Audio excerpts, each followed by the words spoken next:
Good morning, my dear students and faculty members who are watching this video and this channel. Myself, Dr. K.C. Soni, Associate Professor in Zoology, Government Lohia PG College, Churu, affiliated to Maharaja Ganga Singh University, Bikaner. In the lecture series of entomology, today I will deliver my talk on digestive system of insects. जैसा कि आपको पता है, Lohia college Churu के zoology department के द्वारा entomology की एक विशेष लेक्चर सीरीज आयोजित की जा रही है। आज की व्याख्यानमाला के संदर्भ में मैं डाइजेस्टिव सिस्टम पे आपसे शेयर करूंगा। डाइजेस्टिव सिस्टम पे मेरा जो टॉक है, लेक्चर है, वे मैं डिलीवर करूंगा। So today we will discuss on digestive system of an insect. अब इंसेक्ट का जो डाइजेस्टिव सिस्टम होता है, बेसिकली इसके दो पार्ट हैं। डाइजेस्टिव सिस्टम को दो पार्ट में डिवाइड कर सकते हैं। फर्स्ट पार्ट है इसमें एलिमेंट्री कैनाल या आहार नल, और इसका सेकंड पार्ट होगा एलिमेंट्री कैनाल से संबंधित पाचन ग्रंथियां या डाइजेस्टिव ग्लैंड्स। तो पाचन तंत्र के दो भाग हैं। फर्स्ट पार्ट है इसके अंदर आहार नाल है या एलिमेंट्री कैनाल, और सेकंड पार्ट जो है वो है ये डाइजेस्टिव ग्लैंड्स या पाचन ग्रंथियां। अब एलिमेंट्री कैनाल जो होती है, एलिमेंट्री कैनाल को मुख्य रूप से तीन पार्ट में डिवाइड किया जाता है। फर्स्ट पार्ट इज फोरगट या stomodeum, second part is midgut या मिजेंट्रॉन, थर्ड पार्ट हाइंड गट या प्रोक्टोडियम। तो पूरी जो आहार नाल है, एलिमेंट्री कैनाल है, उसके तीन मेन जोन हो गए। पहला पार्ट फोरगट या स्टोमोडियम या अग्रहार नाल, सेकंड पार्ट हो गया मिडगट या मिजेंट्रॉन या मध्यहार नाल, और तीसरा भाग हो गया इसमें हाइंड गट या प्रोक्टोडियम या पश्च भाग, पश्चाहार नाल। अब इसमें फोरगट और हाइंड गट जो होती है, ये एक्टोडर्मल ऑरिजिन की होती है। Foregut is ectodermal in origin. इसी तरह हाइंड गट जो होती है, ये भी एक्टोडर्मल ऑरिजिन की होती है, लेकिन मिडगट जो होती है, इसकी फॉर्मेशन एंडोडर्म के द्वारा होती है। So among these three regions of alimentary canal, foregut and hindgut are ectodermal in origin, while midgut is endodermal in origin. क्योंकि यहाँ पर foregut और hindgut इसकी फॉर्मेशन ऐसा मानते हैं कि इंटेगमेंट के इन्वेजिनेशन से होती है।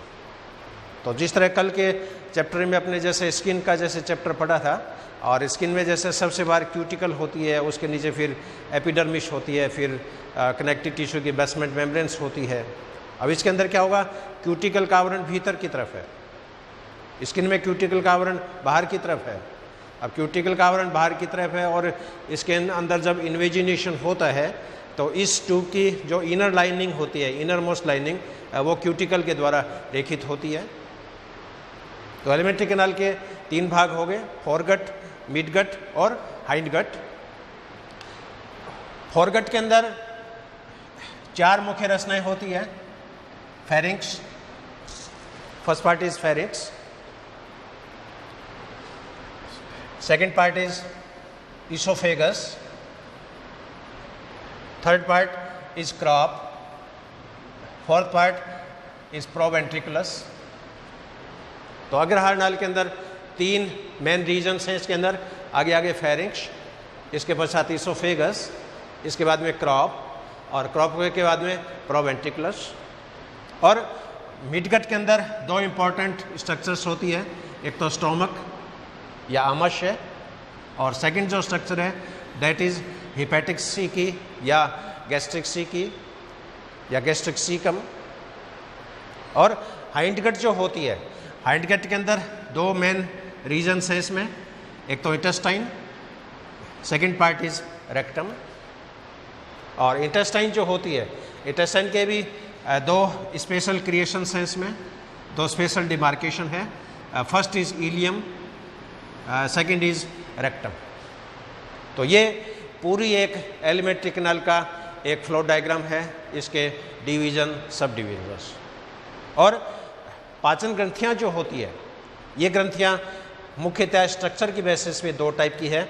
एक तो एसिनार टाइप की, एसिनार टाइप की जो ग्रंथियाँ होती है वो अंगूर के गुच्छे के समान होती है, यानी इसके अंदर एलियोलाइजेस स्ट्रक्चर है। और दूसरी जो ग्रंथियाँ होती है ये नलिकाकार होती है या ट्यूबुलर प्रकार की होती है।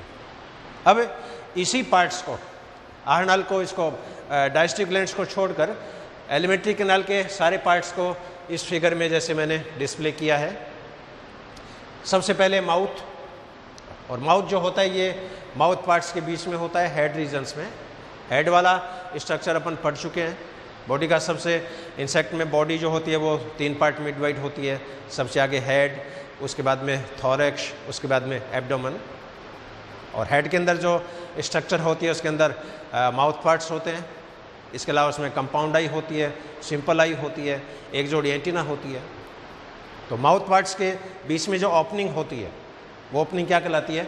माउथ। और माउथ जो होता है ये फिर एक छोटी कैविटी में खुलता है, इसको बोलते हैं बकल कैविटी या ऑरल कैविटी।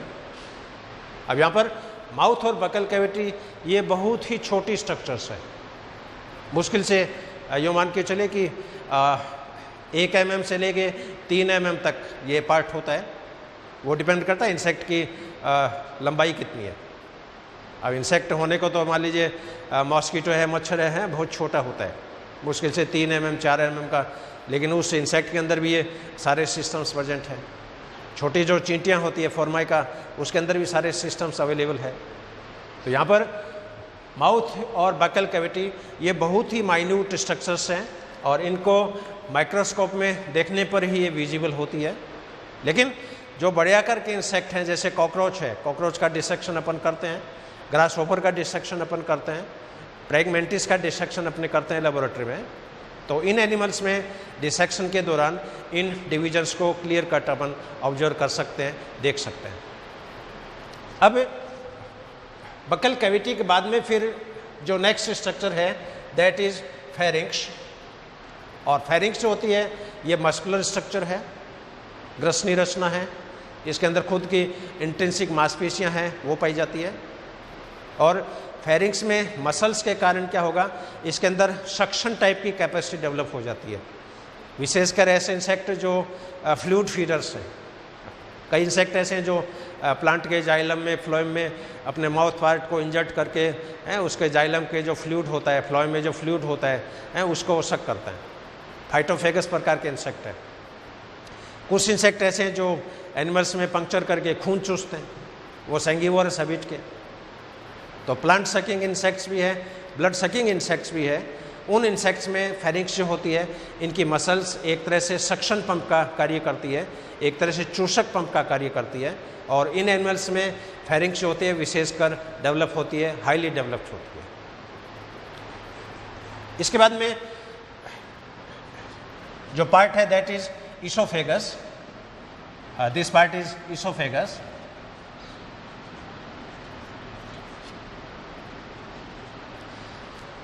इसोफेगस है ये छोटी पाइप के समान रचना है, भीतर की तरफ ये क्यूटिकल के द्वारा रेखित होती है। इसमें कोई डाइजेशन का प्रोसेस नहीं होता है और वर्टिकल होती है। वर्टिकल होने का फ़ायदा क्या होगा, इंसेक्ट जो भी भोजन खा रहा है, जो भी भोजन वो एंगल्फ कर रहा है, वो भोजन सारा स्लिपरी एक्शंस के द्वारा क्रॉप में चला जाता है। तो इसोफेगस है वो एक तरह से फेरिंक्स और क्रॉप के बीच में एक मिडिल पाथवे के रूप में काम करती है, एक तरह से मिडिल पैसेज का काम करती है। और ये थोड़ा लुब्रिकेटिंग भी होता है क्योंकि क्यूटिकल है वो एक तरह से चिकनी होती है। क्यूटिकल के कारण क्या होगा, पूरा जो इसका पैसेज है वो चिकना हो जाता है, लुब्रिकेंट टाइप का हो जाता है। और लुब्रिकेंट होने से भोजन यहाँ पर अटकता नहीं है और भोजन सीधा कहाँ चला जाएगा, क्रॉप के अंदर। क्रॉप जो है वो इसका डायलेटेड पार्ट है। अग्रहार्नाल का सबसे बड़ा यदि कोई पार्ट है, सबसे फूला हुआ जो पार्ट है बैलून के समान, वो पार्ट क्या कहलाता है? क्रॉप। और इस क्रॉप के अंदर भोजन का स्टोरेज होता है, भोजन को यहाँ पर स्टोरेज किया जाता है, जिस तरह अपने बॉडी में आमाशय जैसे होता है स्टोर हाउस, डायफ्राम से ऊपर, डायफ्राम के नीचे, उसी तरह यहाँ पर क्रॉप है, ये भोजन के लिए एक तरह से स्टोरेज ऑर्गन का कार्य करता है। यहाँ पर भी डाइजेशन नहीं होगा, लेकिन कई बार क्या होता है कि इंसेक्ट में रीगर्गिगेशन होता है। रीगर्गिगेशन क्या होता है कि जो भोजन निकला हुआ है वो भोजन कई बार वापस उल्टी दिशा में जैसे फ्लो करता है, उस दौरान मिडगट के जो एंजाइम होते हैं वो कई बार फोरगट के अंदर आ जाते हैं। तो रीगर्गिगेशन जब होता है उस दौरान मिडगट के एंजाइमों के द्वारा थोड़ा बहुत डाइजेशन यहाँ पर संपादित हो जाता है। सैलिवरी ग्लैंड के एंजाइमों के कारण यहाँ थोड़ा बहुत डाइजेशन संपादित हो जाता है। बाकी इसमें कोई न तो किसी प्रकार का डाइजेशन होता है, न किसी प्रकार का यहाँ पर अवशोषण होता है। कारण भीतर की तरफ क्यूटिकल का आवरण है, और क्यूटिकल का जो आवरण होता है इसको इंटीमा बोलते हैं। यहाँ पर इसको क्यूटिकल नहीं बोलेंगे, इसको इंटीमा के नाम से जाना जाता है। और जब भी इंसेक्ट में निर्मोचन होता है, मोल्टिंग होती है, मोल्टिंग के दौरान ये पुरानी क्यूटिकल जो होती है वो उतरती रहती है। तो crop is the dilated portion of foregut या स्टोमोडियम। अब क्रॉप के बाद में जो नेक्स्ट पार्ट है दैट इज प्रोवेंट्रिकुलस। ये अग्रहारनाल का अंतिम भाग है, ये मान लो, या प्रोवेंट्रिकुलस फोरगट और मिडगट के बीच का जॉइंट है। और इस प्रोवेंट्रिकुलस के अंदर यहाँ पर भी डाइजेशन नहीं होगा, लेकिन भोजन की यहाँ पर ग्राइंडिंग हो सकती है, क्योंकि इस पार्ट में क्यूटिकल काफ़ी विकसित होती है।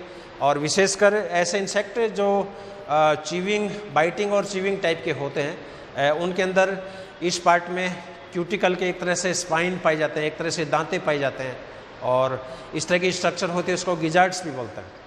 तो यहाँ पर भोजन की ग्राइंडिंग है वो देखने को मिलेगी, भोजन की पिसाई यहाँ पर देखने को मिलेगी, और एक तरह से मैकेनिकल डाइजेशन जिसको अपन कह सकते हैं वो डाइजेशन यहाँ पर संपादित होता है।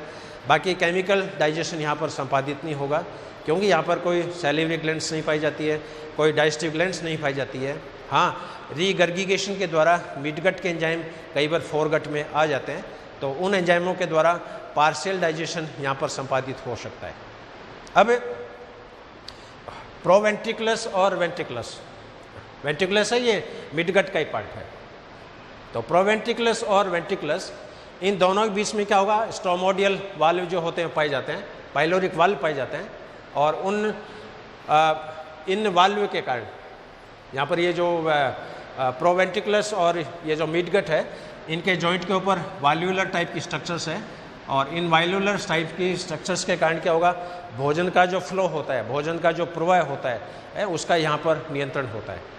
तो भोजन फोरगट से मिडगट में तो आ जाएंगे, फोरगट से मिडगट में इनका प्रवाह हो जाएगा, ट्रांसपोर्टेशन हो जाएगा, लेकिन मिडगट से फोरगट की तरफ ये प्रवाहित नहीं होते हैं, क्योंकि वाल्व फिर इवर्ट होता है। जिस तरह अपनी बॉडी में भी अपने जैसे भोजन आपने जो भी खा लिया, मान लीजिए स्टोमक है सपोज, स्टोमक में ऊपर ऊपर जैसे कार्डियक वाल्व है, लास्ट में फिर पाइलोरिक वाल्व है, अब पाइलोरिक वाल्व से फिर भोजन डिओडिनम में जाता है। लेकिन कई बार उल्टी होती है, अपने में वॉमिटिंग होती है, उसमें स्टोमोडियल वाल्व होते हैं, इवर्ट होते हैं, स्टोमोडियल वाल्व उलट जाते हैं, और आमाशय में जो भी सेमी डाइजेस्ट फूड है वो फिर माउथ के द्वारा बाहर निकलता है। तो फोरगट के प्रोडक्ट, मिडगट के प्रोडक्ट जब वापस उल्टी दिशा में प्रवाहित हों, वो घटना रीगर्गिगेशन के नाम से जानी जाती है। तो ये एक बेसिक पार्ट है फोरगट का या स्टोमोडियम का। तो स्टोमोडियम में 4 मेन रीजन्स हो गए। सबसे फर्स्ट पार्ट फेरिंक्स, जो कि मस्कुलर होता है, और इस मस्कुलर एक्शन के कारण ये सक्शन पंप का कार्य करती है। इसोफेगस है, ये पतली ट्यूबुलर स्ट्रक्चर है, एक तरह से पाइप का काम करती है, भोजन के पैसेज के फ्लो में ये सहायक होती है। क्रॉप है, ये फोरगट का डायलेटेड पार्ट है, यहाँ पर भोजन का स्टोरेज किया जाता है। और प्रोवेंट्रिकुलस जो होती है ये काफ़ी मस्कुलर पार्ट है, क्यूटिकल इसके अंदर हाईली डेवलप्ड होती है, और एक तरह से मैकेनिकल डाइजेशन जो होता है वो यहाँ पर देखने को मिलेगा। और इस पार्ट के अंदर वाल्व भी पाए जाते हैं। ये वाल्व भोजन को फोरगट से मिडगट में जो परिवहन हो रहा है, ट्रांसपोर्टेशन हो रहा है, उसका ये नियंत्रण करता है।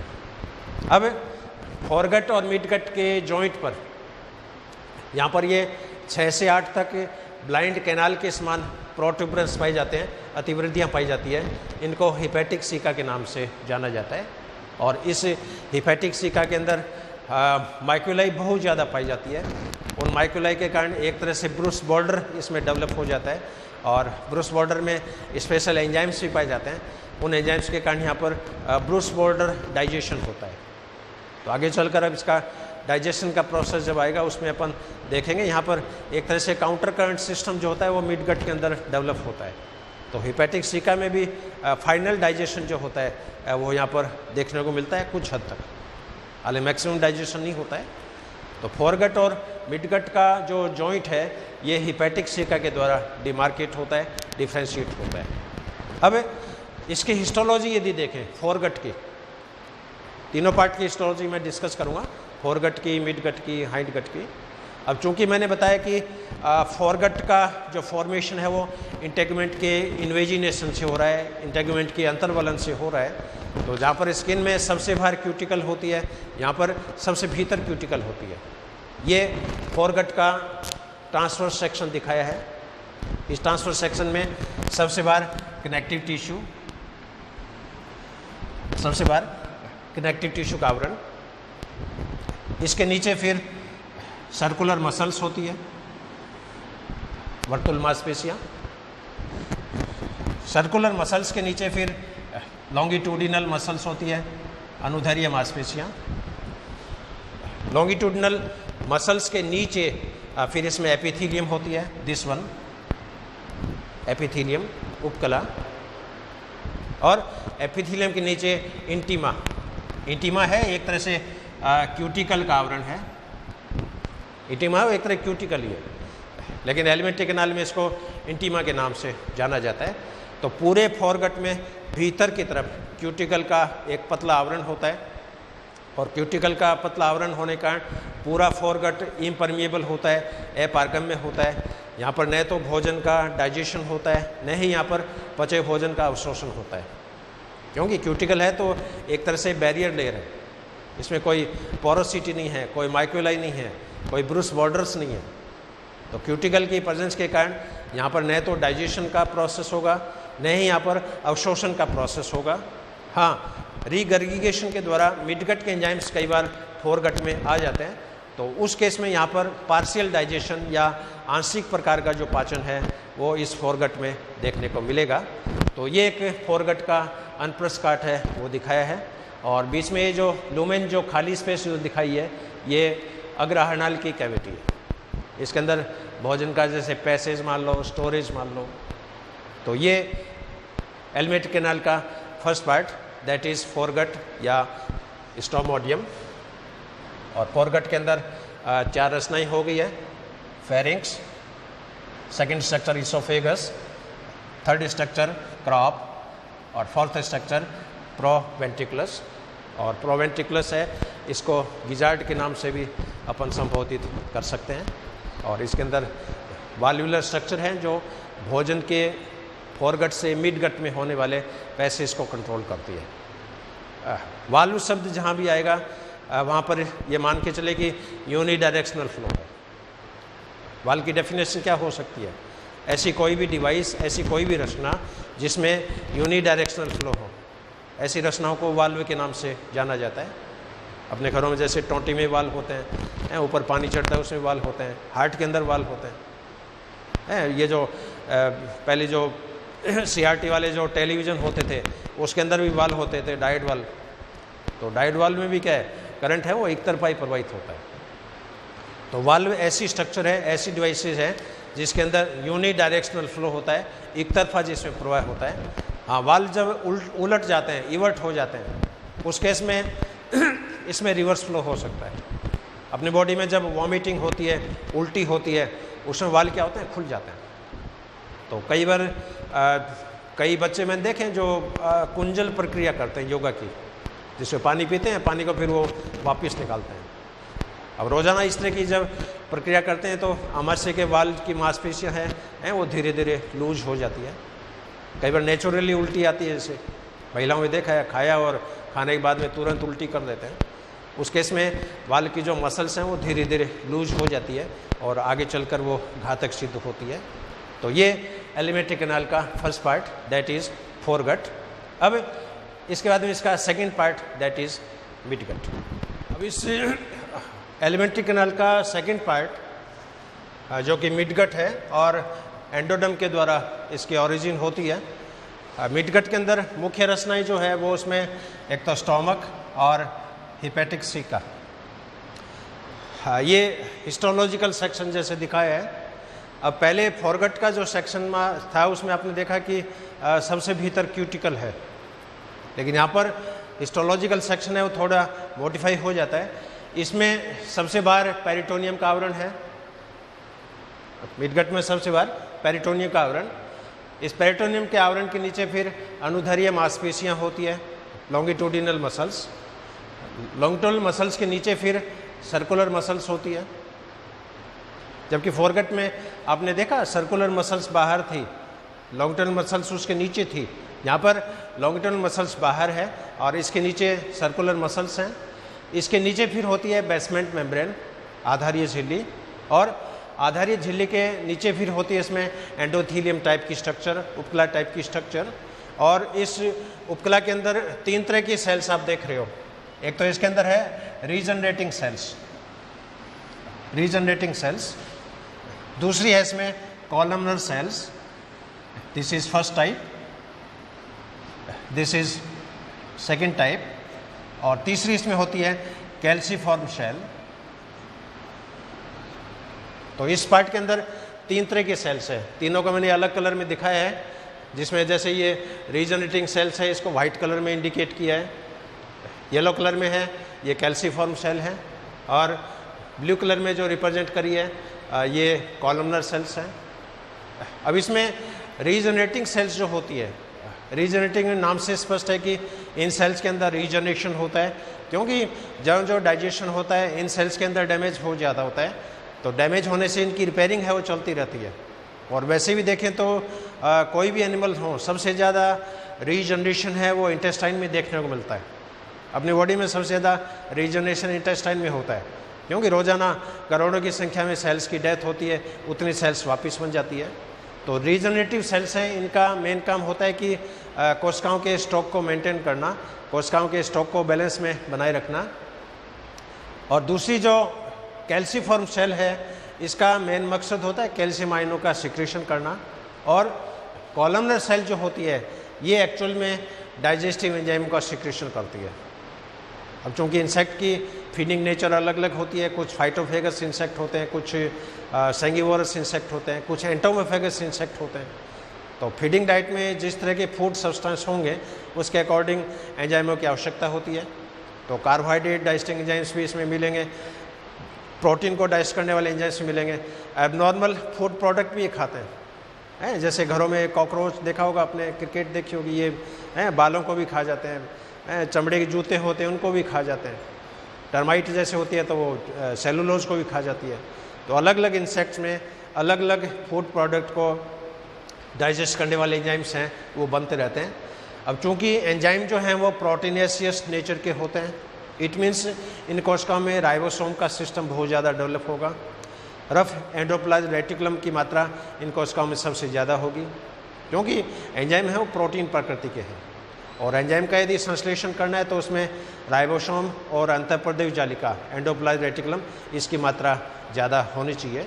अब कुछ इंसेक्ट फ्लूइड फीडर हैं, प्लांट के जैसे जाइलम के फ्लोएम के जो सेप होता है, प्लांट सेप होता है, उसको ये जैसे सक करती है। कुछ जो ब्लड सकिंग इंसेक्ट है उनमें उनका मुख्य भोजन जैसे ब्लड होता है।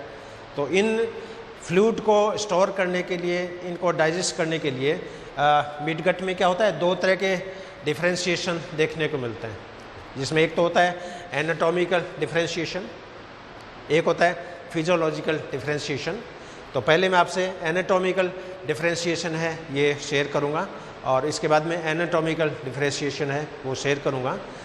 ये जैसे एक जितने भी ये फ्लूइड फीडर इंसेक्ट होते हैं, इसमें क्या होगा, मिडगट के अंदर एक तरह का एक फिल्टर चैम्बर बन जाता है।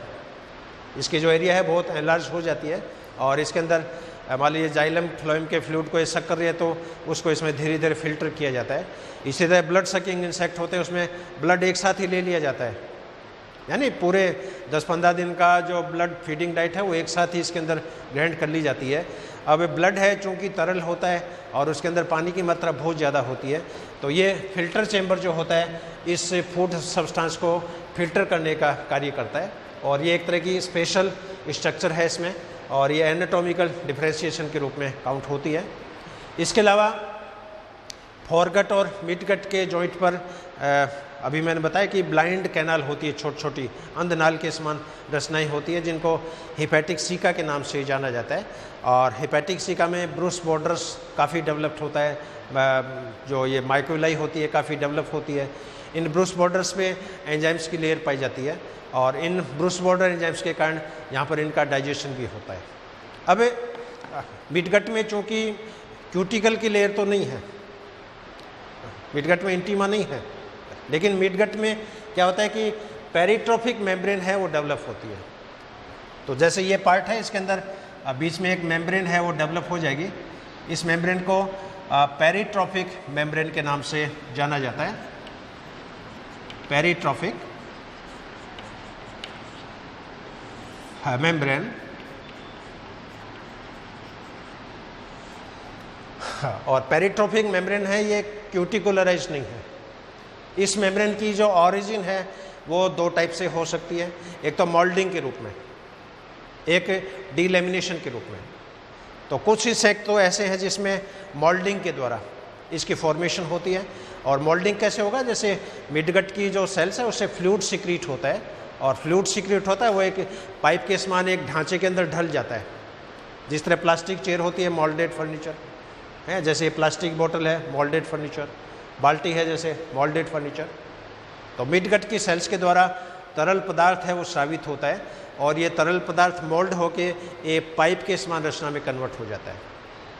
इस बात को अपन यूँ भी कह सकते हैं कि इंसेक्ट की मिडगट के अंदर पाइप के अंदर पाइप जैसी स्ट्रक्चर है। जैसे सपोज ये मान लीजिए मिडगट है, मान लीजिए पाइप के जैसी स्ट्रक्चर। तो इस मिडगट के अंदर पेरियोट्रोफिक मेम्ब्रेन के कारण ये एक बीच में एक पाइप और बन गया। तो पाइप के अंदर पाइप, मिडगट है वो बड़ा पाइप हो गया, पेरियोट्रोफिक के कारण छोटा पाइप बन गया। अब इस पेरियोट्रोफिक मेम्ब्रेन के कारण क्या होगा, इसमें दो स्पेस बन गए। पेरियोट्रोफिक स्पेस के ऊपर जो खाली स्थान है इसको एक्टोपेरियोट्रोफिक स्पेस बोलेंगे, और इसके भीतर जो है इसको एंडोपेरियोट्रोफिक स्पेस बोलेंगे। और इन दोनों स्पेस के अंदर डाइजेशन का प्रोसेस होता है, काउंटर करंट का सिस्टम है वो इसके अंदर डेवलप होता है। तो इसका जो नेक्स्ट पार्ट अपन करेंगे डाइजेशन का जो प्रोसेस है, उस डाइजेशन के प्रोसेस में आप देखोगे कि पहले जो एंडोपेरियोट्रोपिक स्पेस है उसमें भोजन आगे से पीछे की तरफ फ्लो हो रहा है। तो भोजन जो आगे से पीछे की तरफ फ्लो होता है उसका थोड़ा बहुत डाइजेशन हो जाता है, उनके पार्टिकल का डायमीटर है वो छोटा हो जाता है, और ये फूड पार्टिकल्स फिर एंडोपेरियोट्रोपिक स्पेस से पेरियोट्रोपिक मेम्ब्रेन को भेजते हुए एक्टोपेरियोट्रोपिक स्पेस में आते हैं, और वहाँ से ये फूड पार्टिकल फिर पीछे से आगे की तरफ मूवमेंट करते हैं और बाद में फिर ये हेपेटिक सीका में प्रवेश करते हैं। तो यहाँ पर एंडोपेरियोट्रोपिक स्पेस में है जैसे मोमेंट है, एक्टोपेरियोट्रोपिक स्पेस में मोमेंट है, और फाइनल डाइजेशन है वो हेपेटिक सीका में होता है, वहाँ से इसका फिर हीमोलिम्फ के अंदर डिस्ट्रीब्यूशन हो जाता है। तो ये इस पेरियोट्रोपिक मेम्ब्रेन की फॉर्मेशन है। पहली जो फॉर्मेशन है ये मोल्डिंग के रूप में, और दूसरा जो तरीका इसमें होता है वो होता है डीलेमिनेशन के रूप में। तो डीलेमिनेशन में क्या होता है, जैसे मिडगट की जो भीतर की जो एंडोथीलियम लेयर्स हैं उससे पूरी सेलुलर लेयर उतरती है, डीलेमिनेट होती है। जिस तरह गैस्ट्रेशन के दौरान डीलेमिनेशन होता है इंसेक्ट के अंदर, इसमें बर्ड्स के अंदर, रेप्टाइल्स के अंदर, तो उसमें देखा होगा ऊपर की जो एपिब्लास्ट की जो लेयर होती है मल्टी लेयर्ड होती है, उसमें एक लेयर पूरी पूरी डीलेमिनेट हो गई। तो डीलेमिनेशन के द्वारा भी पेरियोट्रोपिक मेम्ब्रेन की फॉर्मेशन होती है। जिस तरह अपने कढ़ाई में पूड़ी जैसे डालते हुए फूल जाती है, पूड़ी फूलती देखा होगा आपने, दो लेयर बन गई। अब ये दो लेयर बन गई, इसका मतलब यहाँ पर डीलेमिनेशन का प्रोसेस है। तो पेरियोट्रोपिक मेम्ब्रेन की उत्पत्ति दो विधियों से हो सकती है। पहली विधि बाई मोल्डिंग, और सेकंड मेथड बाय डीलैमिनेशन। मोल्डिंग के अंदर मिड गट की सेल्स के द्वारा तरल पदार्थ स्रावित होगा और वो तरल पदार्थ एक सांचे के रूप में, एक पाइप की जैसी स्ट्रक्चर के रूप में कन्वर्ट हो जाता है। इसलिए मिड गट में पाइप के अंदर पाइप जैसी, यानी ट्यूब इन ट्यूब, नली के अंदर नली जैसा ऑर्गेनाइजेशन है यहाँ पर देखने को मिलेगा। और कई बार डीलैमिनेशन के द्वारा भी इनकी फॉर्मेशन होती है।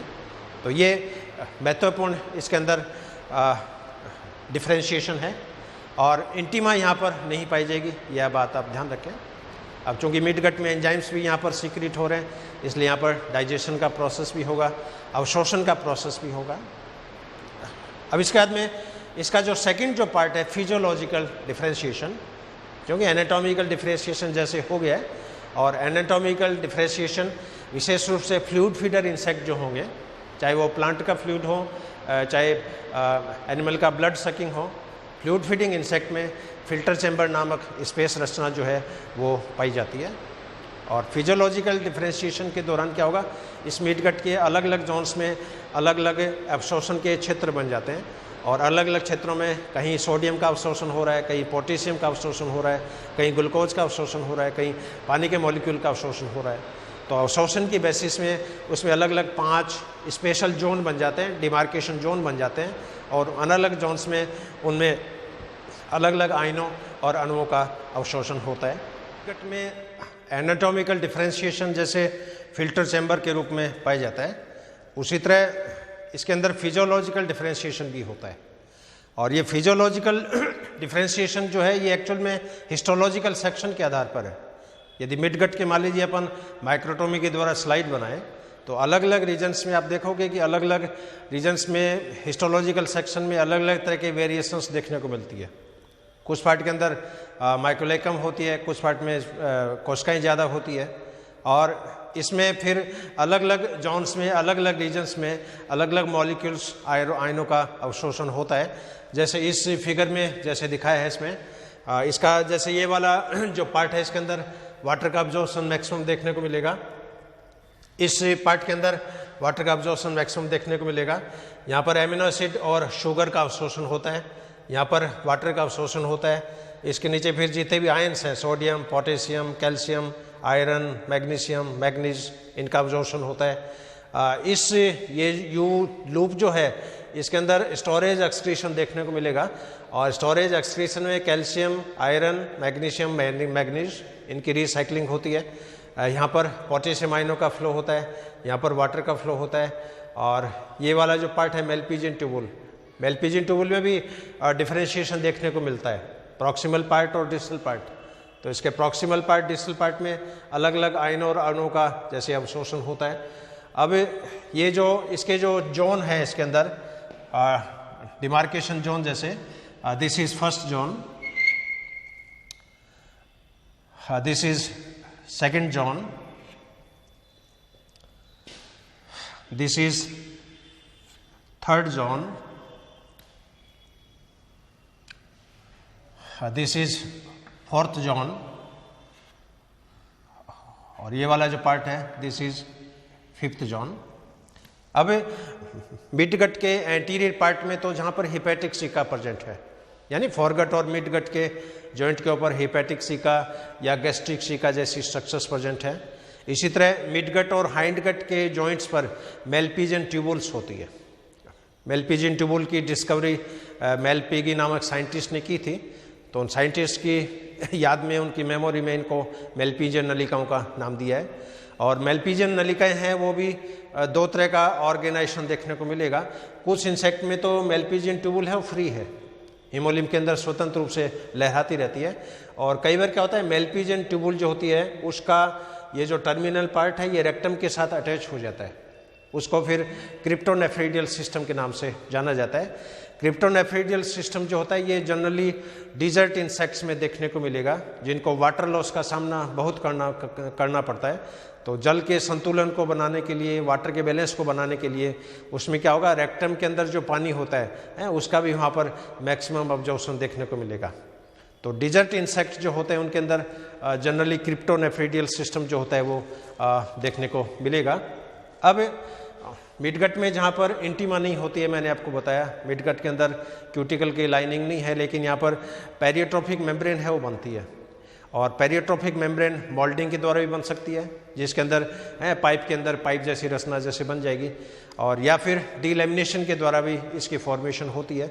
और पेरियोट्रोफिक मेम्ब्रेन जब बनती है तो मिडगट के अंदर दो स्पेस बन जाते हैं। जैसे ये जैसे मैंने पार्ट दिखाया है, ये जैसे फोरगट और मिडगट का जॉइंट यहाँ पर हिपैटिक सीका प्रेजेंट है, ये मिडगट और हाइंडगट का जॉइंट यहाँ पर मेलपीजियन ट्यूबुल्स प्रेजेंट है। और इस मिडगट में ये येलो कलर में जो लाइन मैंने दिखाई है ये पेरियोट्रोफिक मेम्ब्रेन्स हैं। अब इस पेरियोट्रोफिक मेम्ब्रेन का ये बीच का जो स्पेस है, हॉलो स्पेस, इसको तो बोलेंगे एंडोपेरियोट्रोपिक स्पेस। और पेरियोट्रोपिक मेम्ब्रेन के ऊपर का जो पार्ट है, यानी इसके चारों ओर का जो खाली स्पेस है, इसको बोलते हैं एक्टोपेरियोट्रोपिक स्पेस।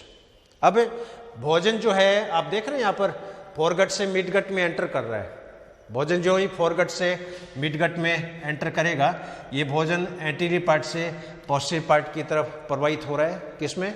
एंडोपेरियोट्रोपिक स्पेस में। अब यहाँ पर जो ये भोजन पैसेज होगा, इसका यहाँ पर डाइजेशन होता है। डाइजेशन होता है तो इनकी साइज क्या होती है? छोटी हो जाती है।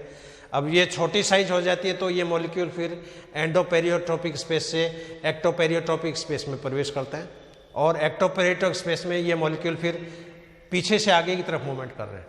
आप देख रहे हैं यहाँ पर काउंटर करंट सिस्टम एस्टेब्लिश हो गया है।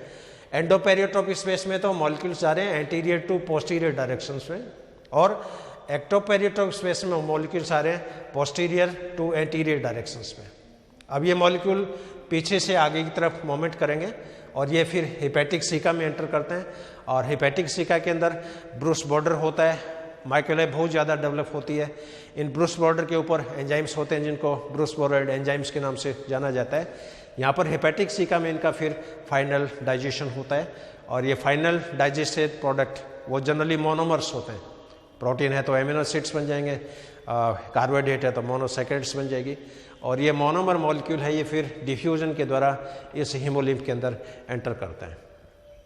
और कई बार ये मेलपीजियन ट्यूबुल है, ये इस रेक्टम के साथ जैसे अटैच हो जाएगी, उस केस में इसको क्रिप्टोनेफ्रिडियल सिस्टम के नाम से जाना जाएगा। तो ये मिडगट का जैसे पार्ट है। तो फोरगट पार्ट अपना कंप्लीट हो गया है। Foregut description okay, midgut description okay. और मिडगट में दो पार्ट मैंने आपको बताए, स्टोमक और हिपैटिक सीका। अब इसका जो टर्मिनल जो पार्ट है, last part, that is hindgut या प्रोक्टोडियम। और हाइंडगट में दो मुख्य रचनाएं होती है, एक तो इंटेस्टाइन होती है, एक रेक्टम होती है।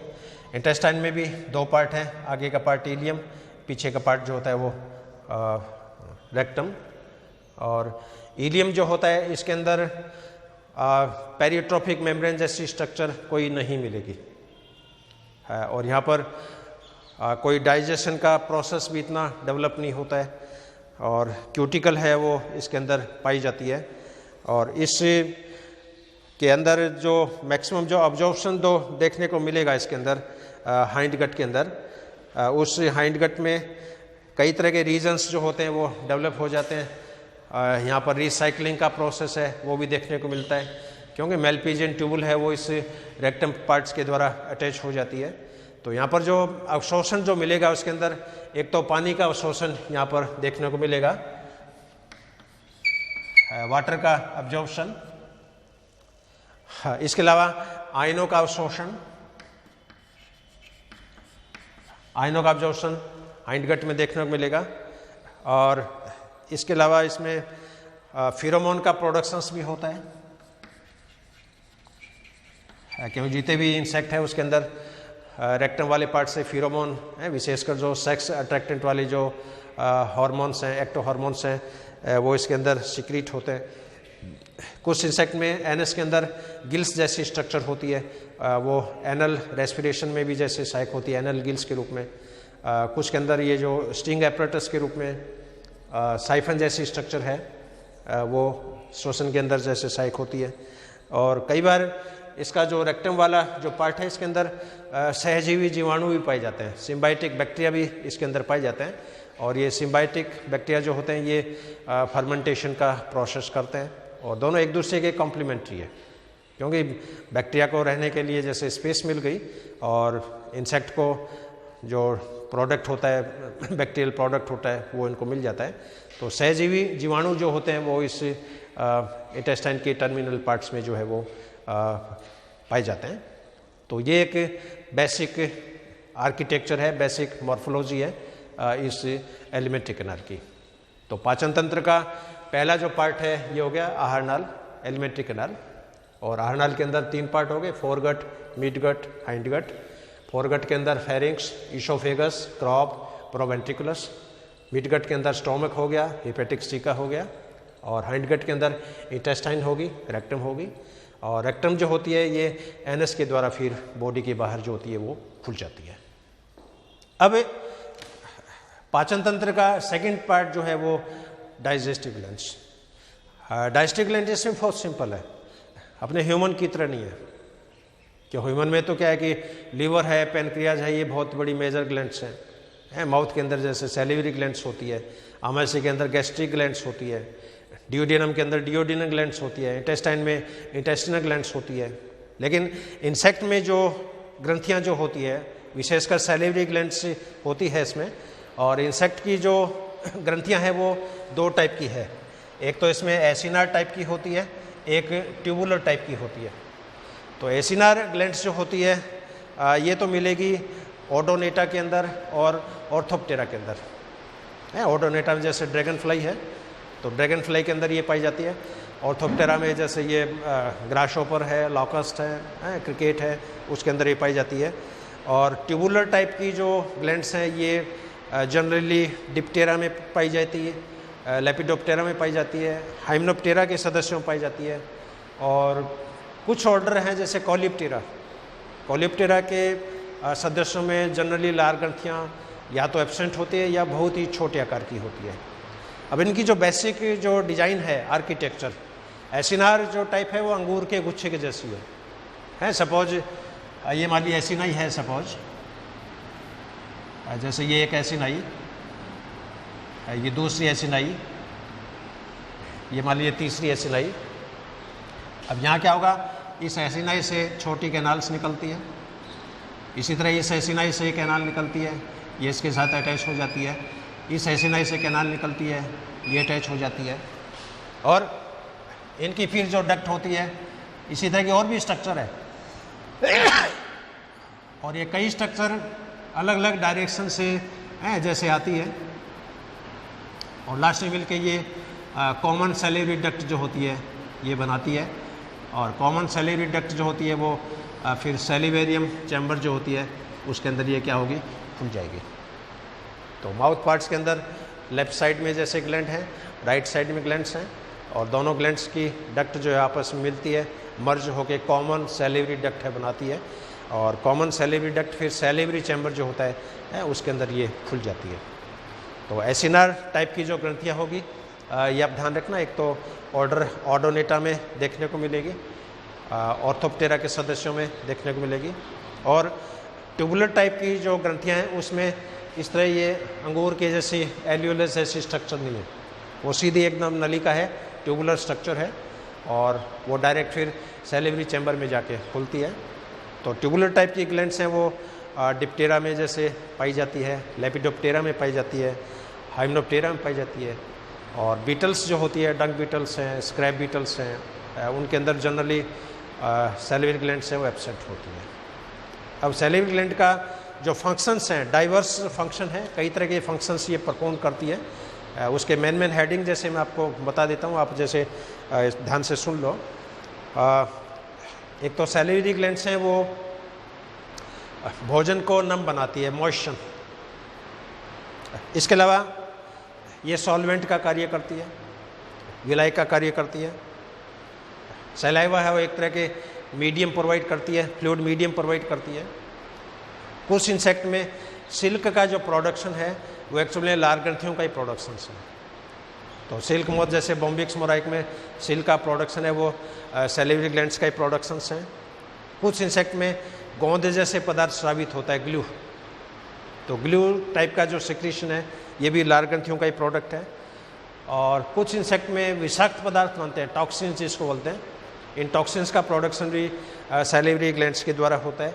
और कुछ इंसेक्ट में एंटी माइक्रोबियल सब्सटेंस भी इस लार ग्रंथियों के द्वारा स्रावित होते हैं। जो छोटे जो सूक्ष्म जीव होते हैं उनको वो न्यूट्रलाइज करने का कार्य करता है। तो इस तरह ये इसका जो सेकंड पार्ट है डाइजेस्टिव ग्लैंड्स। अब इन डाइजेस्टिव ग्लैंड्स में कितने अमाउंट सिक्रीट होती है, कौन कौन से इसमें एंजाइम्स हैं, किस एंजाइम का कैसे फंक्शंस होता है, वो इसका फिर सेकंड पार्ट है, फिजियोलॉजी ऑफ डाइजेशन। तो अभी तो केवल मैंने morphological part, histological part, anatomical part ये आपसे डिस्कस किया है। अब इसका जो डाइजेशन जो है वो इसका फिर एक अलग से व्याख्यान में डिलीवर करूँगा। डाइजेशन क्या है, अलग अलग पार्ट में कैसे डाइजेशन होता है, नॉर्मल फूड प्रोडक्ट का डाइजेशन कैसे होता है, अब नॉर्मल फूड सब्सटेंस का डाइजेशन कैसे होता है। क्योंकि इंसेक्ट है वो तो सब कुछ खाता है। इंसेक्ट केराटिन भी खाता है, काइटिन भी खाता है, सेलुलोज भी खाता है, चमड़ा भी खा जाता है। इसको जो कुछ मिले है एवरीथिंग है। ब्लड भी जैसे खाते हैं, प्लांट के प्रोडक्ट हैं, सेप है वो भी खाते हैं, मरे जानवर हैं उनको भी खाते हैं। तो अब नॉर्मल डाइजेशन मिलेगा इसमें देखने को, नॉर्मल डाइजेशन देखने को मिलेगा। तो इसमें एक सेपरेट व्याख्यान में आपको डिलीवर करूँगा। और इसी के साथ ये नट सेल में आज का अपना व्याख्यान। और एक बार मैं फिर समरी के रूप में इसको मैं रिपीट कर दूँ। डाइजेस्टिव सिस्टम जो है इसके दो पार्ट हैं, एक तो एलिमेंट्री कैनाल और सेकंड पार्ट है डाइजेस्टिव ग्लैंड। एलिमेंट्री कैनाल है, इसके तीन पार्ट हैं, फोरगट या स्टोमोडियम, मिडगट या मेजेंट्रॉन, हाइंडगट या प्रोक्टोडियम। स्टोमोडियम और प्रोक्टोडियम ये एक्टोडर्मल ऑरिजिन है, जबकि मिडगट जो है ये एंडोडर्मल ऑरिजिन है। इसलिए फोरगट और हाइंडगट का जो इनर लाइनिंग होगी वहाँ पर क्यूटिकल के लेयर आपको देखने को मिलेगी।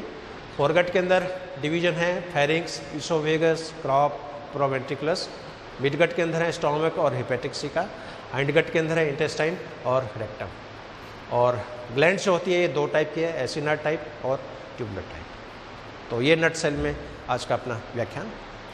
और मैं आशा करता हूँ इस व्याख्यान को आप खूब एंजॉय करोगे, अपने साथियों के साथ शेयर करोगे, ज़्यादा से ज़्यादा इस चैनल को आप सब्सक्राइब करोगे, पॉपुलराइज करोगे। और इसी के साथ में मेरी तरफ से, हमारे डिपार्टमेंट की तरफ से, हमारे महाविद्यालय की तरफ से मैं आप सभी का हाईली थैंकफुल हूँ। चूँकि आज टीचर्स डे है और टीचर्स डे पे चूँकि अब कोरोना की क्राइसिस के कारण स्टूडेंट यहाँ नहीं आ रहे हैं, लेकिन फिर भी मेरी इच्छा थी आप लोगों के लिए मैं एक व्याख्यान की रिकॉर्ड करके आपके साथ में शेयर करूं। तो इस व्याख्यान को मैं शीघ्र ही मैं आपके साथ यूट्यूब चैनल पे, व्हाट्सएप ग्रुप पे इसको मैं शेयर करूंगा। और इसी के साथ I am highly thankful to you. Have a good day, have a great day. Thank you very much.